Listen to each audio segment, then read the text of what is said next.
बिस्मिल्लाहिर्रहमानिर्रहीम। अस्सलाम वालेकुम नादरीन, आप यूट्यूब चैनल देख रहे हैं। मैं इमरान खान हूँ। नादरीन, बहुत आम खबरें हैं गिलगित बल्तिस्तान से और कश्मीर से, इसी पे हम फोकस रखेंगे। मुख्तसर वीलॉग है लेकिन तमाम तर तफसीलात इसके अंदर है। एक बड़ा घिनौना खेल वहाँ पे खेला जा रहा है।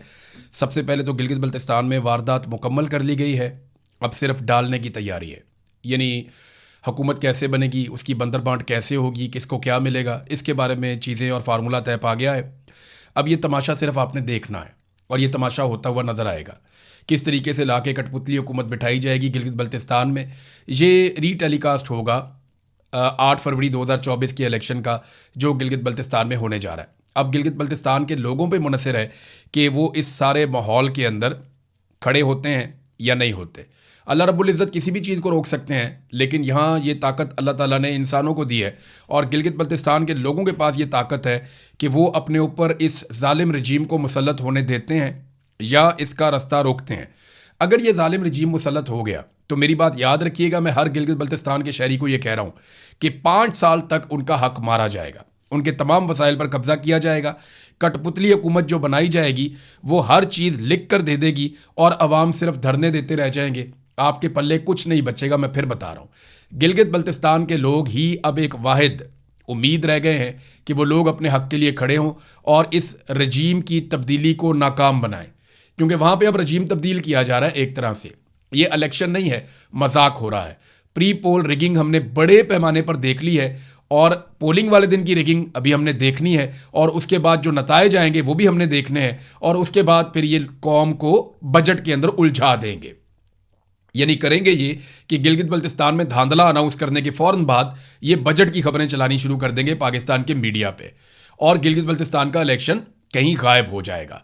ये डिपेंड करता है गिलगित बल्तिस्तान के लोगों के ऊपर कि वो वोट कैसे डालते हैं, कैसे अपने वोट की हिफाजत करते हैं और किस तरीके से अपने जीते हुए उम्मीदवारों को ही असेंबली में पहुंचाकर अपनी मर्जी से अपनी हुकूमत तश्कील देते हैं। अगर वो ये ना कर पाए तो एस्टेब्लिशमेंट की बनाई हुई कठपुतली हुकूमत ना सिर्फ 5 साल उनके हकूक खा जाएगी बल्कि उनके मफादात का सौदा भी करेगी, उनके वसाइल पे कब्जा और कंट्रोल भी किया जाएगा।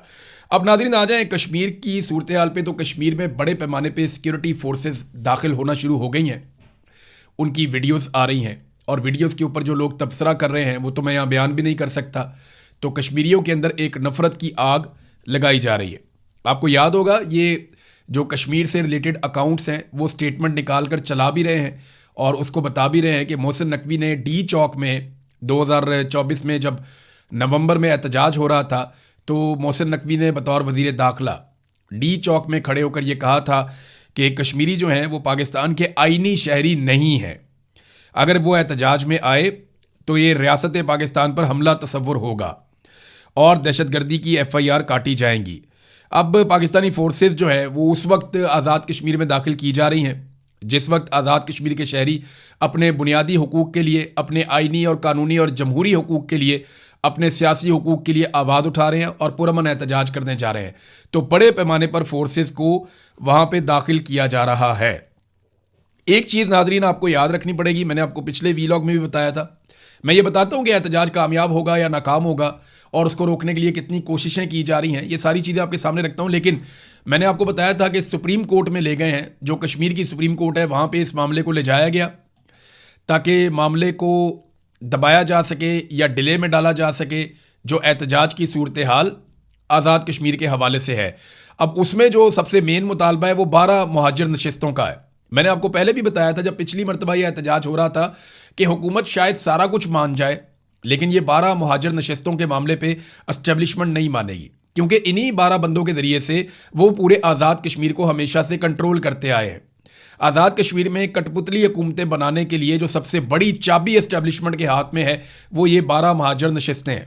इनके ज़रिए से वो अपने बंदे लाकर बैठाते हैं और हुकूमत बनाते हैं, हुकूमत गिराते हैं, हुकूमत को कंट्रोल करते हैं, वजारतों को कंट्रोल करते हैं।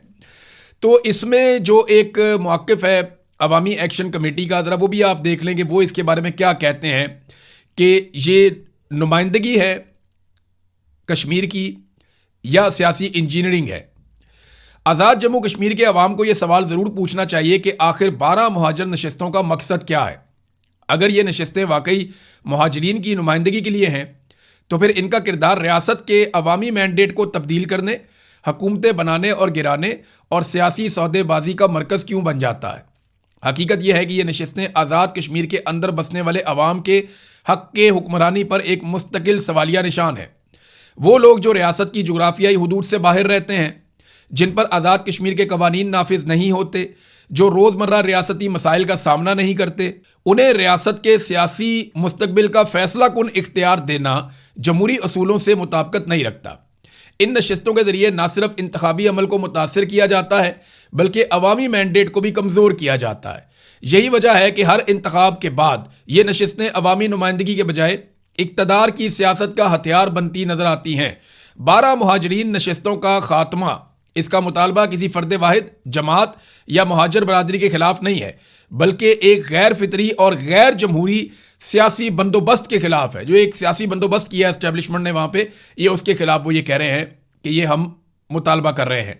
रियासती शनाख्त अपनी जगह बरकरार रहेगी, मगर अवामी मैंडेट पर मुसल्लत एक इजाफी सियासी ढांचे का खात्मा होगा। अच्छा, वो बीच में तजवीज़ भी आई थी कि ठीक है, अगर आप चाहते हैं कि एक टोकन नुमाइंदगी रहे मुहाजिरीन की, तो वो आप रखें, लेकिन आप इन्हें ना वजारतें देंगे, ना हुकूमत बनाने में, ना हुकूमत गिराने में इनका वोट कंसिडर किया जाएगा। ये एक ज्यादती है जो लगातार होती चली जा रही है। अब सुप्रीम कोर्ट में जो 5 सवालात उठाए, वहां पे देखें ना, सुप्रीम कोर्ट के अंदर सवालात गए हैं ना, 5 सवालात हुकूमत की जानिब से सुप्रीम कोर्ट से उठाए गए हैं, जो आज़ाद कश्मीर की सुप्रीम कोर्ट है, और ये महाजर नशिस्तों के हवाले से हैं। आप सवालात सुनेंगे, आपको आइडिया हो जाएगा कि ये करने क्या जा रहे हैं और इनकी नीयत क्या है। नंबर 1, क्या इन 12 मुहाजिरीन की नशिस्तों को जो एक्ट 74 आर्टिकल 22 का हिस्सा है, क्या उन्हें बगैर आइनी तरमीम के किसी और तरीके से ऑर्डिनेंस के ज़रिए या कानून साजी के ज़रिए या किसी और तरीके से ख़त्म किया जा सकता है? ये सवाल पूछा गया। देखिए, आइनी तरमीम तो मसला ही कोई नहीं है। सारी जमातें इस वक्त एक ब्रिगेडियर के कंट्रोल में है, वहाँ से ऑर्डर आ जाएगा और फौरी तौर पे आइनी तरमीम हो जाएगी। यहाँ पाकिस्तान में हमने आइनी तरमीम होती हुई नहीं देखी, तो ये तो 10 मिनट का काम है। अगर नशिस्तें ख़त्म होनी हो 10 मिनट के अंदर हो जाएंगी, पहला सवाल। दूसरा, मौजूदा असम्बली जो तकरीबन अपनी आइनी मुद्दत पूरी कर चुकी है और एक ऐसे लम्हे जब इंतखाबात होने वाले हैं, क्या वो आइन के अंदर इतनी बड़ी तब्दीली करने के मजाज हैं? ये सवाल पूछा कि आइनी मुद्दत ही पूरी कर दी है हमारी असम्बली में। उन्होंने ये सवाल पूछा सुप्रीम कोर्ट से कि हमारी असम्बली तो तकरीबन पूरी हो गई है, तो क्या हम एक और आइनी तरमीम कर सकते हैं? जनाब, आप अपनी मुद्दत के आखिरी दिन भी, जब तक आपकी हुकूमत बैठी है, जब तक आपकी कैबिनेट बैठी है, आप पूरे मुल्क के फैसले कर रहे हैं, एक आइनी तरमीम आप नहीं कर सकते। तो जब तक आपकी हुकूमत बैठी है, आप आइनी तरमीम आखिरी दिन तक कर सकते हैं, करना चाहें तो। एक और बड़ा दिलचस्प सवाल उन्होंने पूछा सुप्रीम कोर्ट से कि ताकत, धमकी या एहतजाज के जरिए हुकूमत को ऐसी तब्दीली करने पर मजबूर करना, क्या वो आइन के मुताबिक है या आइन को कमज़ोर करने के मुतरादिफ है? यानी ताकत के जरिए क्या मतलब है? अवाम की एक ख्वाहिश है, अवाम एहतजाज के जरिए आपको बता रही है भाई अवाम की तो ताकत होती है, इक़्तिदार तो अवाम का है, वो तो आपको अमानतन मिला है, तो अवाम जो फैसला करेंगे आपको वो करना पड़ेगा। अच्छा, चौथा उन्होंने सवाल किया सुप्रीम कोर्ट से। अच्छा, ये सवालात इसलिए किए हैं ताकि सुप्रीम कोर्ट सबको बुलाए। सुप्रीम कोर्ट ने वैसे बुला लिया है और पार्टी बना दिया है सबको, और सबको कॉल कर दिया कि आ जाएं, बैठ के बात करते हैं। अब सुप्रीम कोर्ट ये कहेगी जनाब कि हमें बहुत लंबा टाइम चाहिए इसको डिस्कस करने के लिए, आप अपना एहतजाज मुआखर कर लें। तो क्या अवामी एक्शन कमेटी 9 जून का अपना एहतजाज मुआखर कर सकती है? देखिए, अगर वो ये एहतजाज मुआखर करती है तो इसकी एक मिसाल होती है कि वो धुआं मार जाएंगे फिर, यानी फिर लोग उन पर एतबार नहीं करेंगे, बड़ा काम ख़राब होना शुरू हो जाएगा। अवामी एक्शन कमेटी में ये सोच है कि अगर वो पीछे हटते हैं अपने मुतालबात से, तो अवाम के अंदर एक बेचैनी पैदा होगी और एक मायूसी पैदा होगी, और वो नहीं चाहते कि वो मायूसी पैदा हो। लिहाजा ये भी हो सकता है कि वो कहें हम अपना एहतजाज करते रहेंगे, हम बैठ जाते हैं आगे पुरअमन तरीके से और सुप्रीम कोर्ट ऑफ पाकिस्तान इसके ऊपर सुन ले।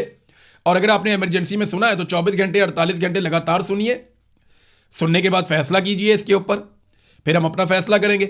अच्छा, एक और जो सवाल पूछा गया सुप्रीम कोर्ट से वो ये कि ऐसा एहतजाज या तहरीक जो आइनी अमल को मुतासर करे या इंतखाबी अमल को मुतासर करे, ऐसे एहतजाज की सेहत के हवाले से वादे किया जाए जिससे जमहूरियत डी रेल हो सकती है। इसके बारे में राय, डी रेल हो सकती है जमहूरियत। ये बात ना बहुत सारे ओवरसीज़ पाकिस्तानियों को भी कही जा रही है। मेरे से कुछ ओवरसीज़ पाकिस्तानियों ने रब्ता किया, एक आधे उन्होंने जर्नलिस्ट भी हैं, उन्होंने भी रब्ता किया।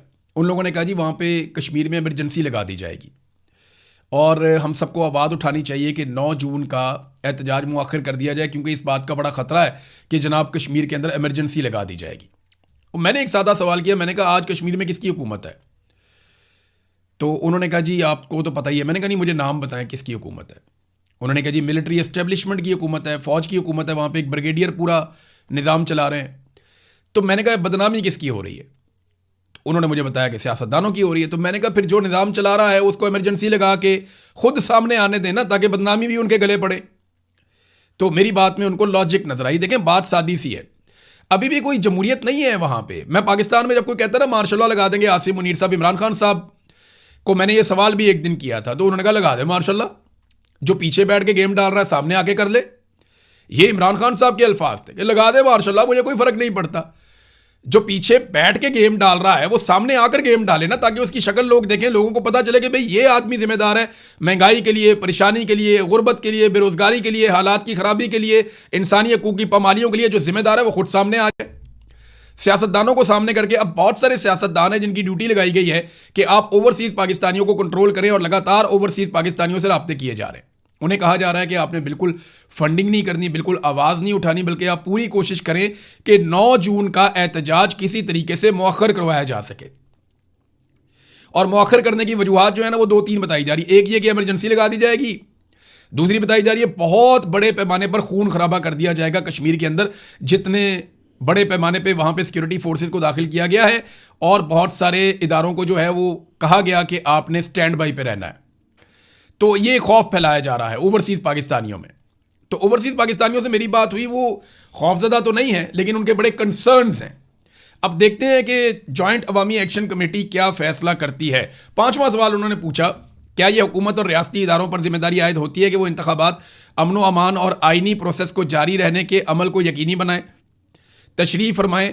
हैरानकुन तौर पर यह सवाल हुकूमत अदालत से पूछ रही है। अब मुझे समझ नहीं आ रही, आइन लिखा हुआ है, हर चीज़ आइन में पड़ी हुई है, ये जानबूझ के सुप्रीम कोर्ट ऑफ पाकिस्तान के गले में डाल रहे हैं, और ये अवामी जॉइंट एक्शन कमेटी को ये कहेंगे कि जनाब हमने क्योंकि इसको डाल दिया सुप्रीम कोर्ट ऑफ पाकिस्तान के कोर्ट में, तो आप भी वहाँ पे आ गए, हम भी वहाँ पे आ गए, सुप्रीम कोर्ट के ऑर्डर को आप भी मान लें, हम भी मान लेते हैं, तो फेस सेविंग मिल जाएगी सबको। अब देखते हैं कि इसके ऊपर ये जॉइंट अवामी एक्शन कमेटी का रद्दमल क्या आता है। अब कश्मीर में एहतजाज को क्या ज़बरदस्ती ताकत से रोका जा सकता है? तो मेरा जवाब है कि अगर कश्मीरी निकल आए तो नहीं रोका जा सकता।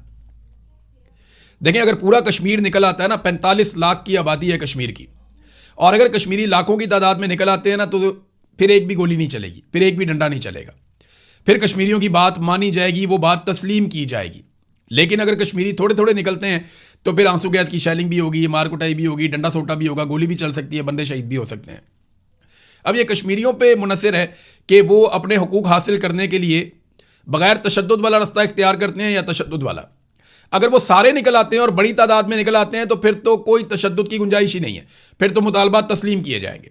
लेकिन अगर वो थोड़ी थोड़ी तादाद में निकलते हैं, जैसे पाकिस्तान में लोग ये गलती करते रहे हैं, कभी 50,000, कभी 25,000, कभी 1 लाख, जब वो थोड़ी थोड़ी तादाद में निकलते हैं तो फिर उन्हें मिलिट्री एस्टेब्लिशमेंट ताकत के जरिए से कुचल देती है। तो आबादी है जनाब 45 लाख, क्या वहाँ पे इमरजेंसी लगाई जा सकती है? तो मेरा नहीं ख्याल कि वो अपना केस खराब करेंगे इंटरनेशनली। वैसे पाकिस्तान की एस्टेब्लिशमेंट का पता भी कोई नहीं है, ये कुछ भी कर सकते हैं, और डोनाल्ड ट्रंप की आशीर्वाद है जब तक आसिम मुनीर साहब के साथ, तो तब तक कुछ भी हो सकता है। बहरहाल पता कोई नहीं कि ये इमरजेंसी लगा दें, लेकिन अगर लगा भी देंगे तो क्या होगा? अभी भी तो इमरजेंसी लगी हुई है, सारी चीज़ें कौन कंट्रोल कर रहा है? मिलिट्री एस्टेब्लिशमेंट कंट्रोल कर रही है, तो बाद में भी वही कंट्रोल कर रहे होंगे, तो इतना कोई फर्क नहीं पड़ेगा। हाँ, सिर्फ ये फर्क पड़ेगा सियासतदानों के मुंह पे जो कालक मली जा रही है, वो कालक फिर उनके मुंह पर नहीं मली जाएगी। अच्छा, कश्मीर का अगर आप रकबा देखें ना, या हदूद अरबा देखें, या उसकी टेरेन आप थोड़ा सा गौर करें, तो वहाँ पर मुमकिन नहीं है कि सारे इलाकों को आप कंट्रोल कर सकें। आप मुजफ्फराबाद को खुला रख सकते हैं, 10-20 हज़ार बंदा भिजवा के मुसल्ला, कुछ और इलाकों को आप कंट्रोल कर सकते हैं, लेकिन पूरे कश्मीर को आप कभी भी कंट्रोल नहीं कर सकते।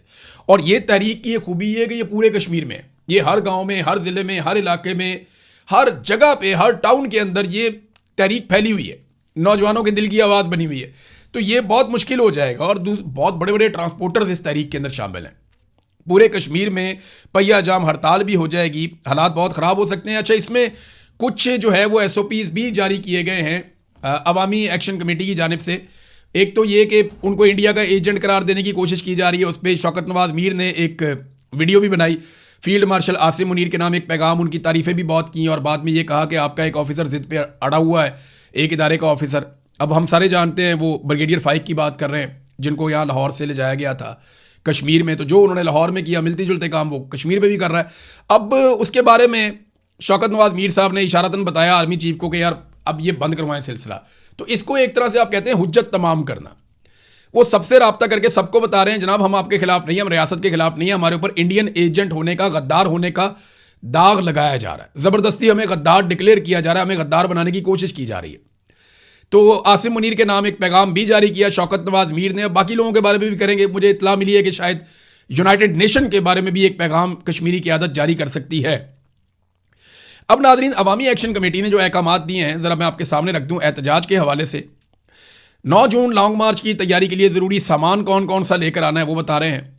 मोबाइल फ़ोन और उसका चार्जर, रुमाल, मिसवाक, फर्स्ट एड बैंड यानी जो पट्टी वगैरह करनी हो चोट लग जाए, ज़रूरी अद्वियात, छतरी, गाड़ी के लिए मुनासिब पेट्रोल ईंधन, गर्म जराबें, शॉल या गर्म चादर, तड़पाल, रस्सी, जैकेट या गर्म कपड़े, मफलर, पावर बैंक, पीने का पानी, हल्की फुल्की खुराक।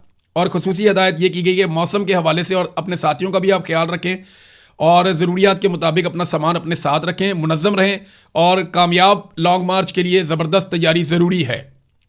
दूसरा, आज़ाद कश्मीर जॉइंट अवामी एक्शन कमेटी ने एहतजाज के लिए SOPs भी जारी कर दिए। SOPs क्या हैं? कमेटी के मुताबिक किसी भी शख्स को चेहरा ढांपने की, नकाब पहनने की या मास्क इस्तेमाल करने की इजाज़त नहीं होगी।